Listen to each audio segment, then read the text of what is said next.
En raison de travaux sur la voie, je vous informe que notre train circule avec un retard de 15 minutes environ. Mais qui parmi vous n'a jamais été exaspéré par ce genre de message pendant son trajet en train? Justement, ça montre que les travaux de maintenance de la voie ferrée sont d'une importance capitale pour l'entretien du réseau ferré. En fait, un rapport publié en 2013 montre que si on garde la même politique de maintenance que celle qu'on avait jusqu'à présent, c'est 60% de notre réseau ferré national qui deviendra obsolète d'ici 2025.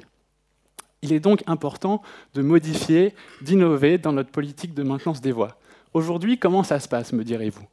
C'est assez simple, on passe avec un train de mesure sur la voie pour mesurer différents critères de géométrie de la voie, par exemple l'écartement des rails ou l'affaissement des voies. Et si ces critères dépassent des seuils qui ont été établis, on décide qu'il faut venir maintenir la voie.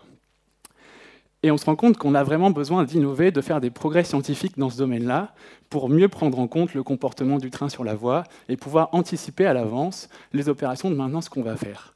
C'est justement dans ce domaine que se situe mon travail de thèse, puisque je travaille sur l'interaction entre la dégradation de la géométrie de la voie et le comportement du train d'un autre côté.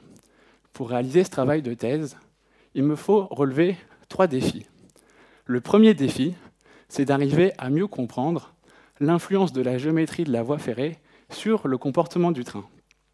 Alors pour relever ce défi, j'utilise des mesures d'une portion de voie ferrée, à partir desquelles j'ai développé un modèle statistique de la voie, de cette portion de voie, qui permet ensuite de calculer quel va être le comportement du train sur la voie en termes de confort et de sécurité pour le passager.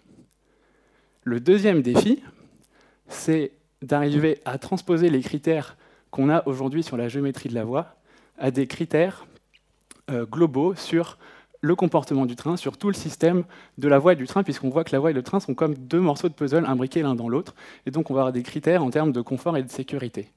Et le troisième défi, c'est de pouvoir prévoir, anticiper quel va être le comportement du train dans le futur. Donc pour relever ce défi, j'ai développé un modèle mathématique qui permet, à partir du comportement du train qu'on connaît aujourd'hui, de calculer quel sera le comportement du train dans 10 jours, 15 jours, et s'il faudra venir maintenir la voie d'ici là pour assurer le confort et la sécurité du passager. Donc grâce à ma thèse, on dispose maintenant d'outils qui sont performants pour pouvoir anticiper, améliorer notre stratégie de maintenance des voies, tout en garantissant le confort et la sécurité des passagers.